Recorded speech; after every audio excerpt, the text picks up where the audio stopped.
You've been waiting in line with your family for 15 long minutes. The restaurant doors finally open, and just when it's your turn, an older woman marches straight past 30 people, like the rules don't apply to her. That's when I stepped up, called her out in front of everyone, and made her so uncomfortable she had to switch tables. And the cherry on top? Karma revealed she was an hour early by mistake. Sweet justice served, Red Robin style. If you've ever had someone cut in line and wish you could deliver instant karma, hit that like button right now. Subscribe Revenge Path, because today's story is about standing your ground, serving justice, and getting one of the most satisfying petty revenges you'll ever hear. It was a couple years back, a Sunday morning at Red Robin. My family and I arrived early enough to be near the front of the line. About 30 people stretched out behind us, buzzing with that hungry pre-brunch energy. You know the vibe. Kids tugging on their parents' sleeves, couples scrolling on their phones, the smell of fresh bread wafting faintly from inside. We'd been standing there for 15 minutes. My stomach rumbled. My kids were getting restless. But we waited, patiently, because that's what you do. Finally, the doors cracked open and the host appeared. You could almost feel the collective relief of 30 hungry people knowing they were about to be seated. And that's when it happened. Out of nowhere, this older woman, late 60s maybe, gray hair curled just so, came striding up with all the confidence of someone who thought the world revolved around her. No glance left, no glance right, no hesitation. She breezed right past the 30 of us like we were invisible and planted herself at the front desk. My jaw tightened. My family's eyes widened. The line rippled with whispers. This wasn't an innocent mistake. This was entitlement, pure and simple. The host smiled politely at her, about to check her in, when I couldn't stay quiet any longer.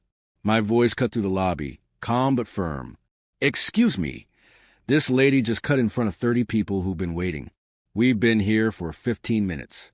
How exactly did you get to the front of the line?" The host froze, eyes flicking between us. The crowd's attention turned like a spotlight. And the lady? She tried, playing dumb. Widened her eyes, put on that who me? Expression. She stammered something about not realizing, but the flush rising on her cheeks betrayed her. She knew she had been caught.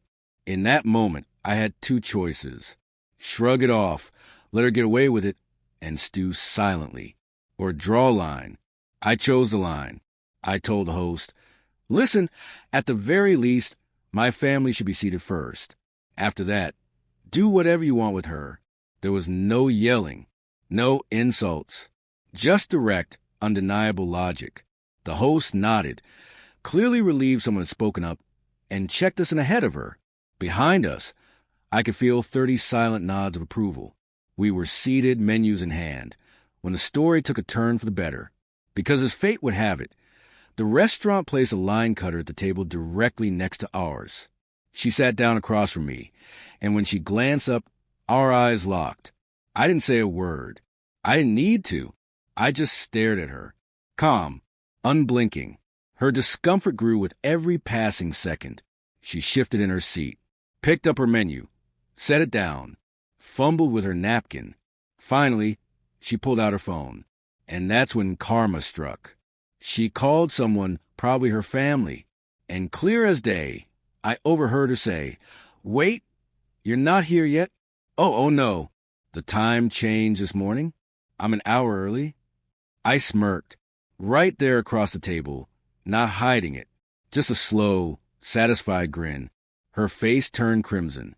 She couldn't meet my eyes anymore. Within minutes, she asked the host to move her to another table, farther away from my family. Think about it. She had tried to cheat 30 people out of their rightful spot because she thought she was clever. But in the end, she wasn't even supposed to be there yet. Her arrogance had backfired spectacularly. The same entitlement that made her cut the line was the same flaw that made her look like a fool. That moment, sitting at my table, watching her squirm, it wasn't just about her. It was about every person who thinks the rules don't apply to them. Every time you've had someone cut you off in traffic. Every time someone's disrespected your time, your patience, your space. Seeing her humiliated, knowing she couldn't just walk away with her little power trip. That was pure justice. And the best part? I didn't have to shout, didn't have to cause a scene. All it took was holding my ground, staring her down, and letting karma handle the rest. Here's the lesson. Patience doesn't mean letting people walk over you. Respect is earned and boundaries matter, even in something as simple as a restaurant line. Call out the disrespect. Because sometimes justice doesn't come in a courtroom. It comes in a smirk across the table at Red Robin. If this story made you smile, smash that like button and tell me in the comments what's the pettiest but most satisfying revenge you've ever seen.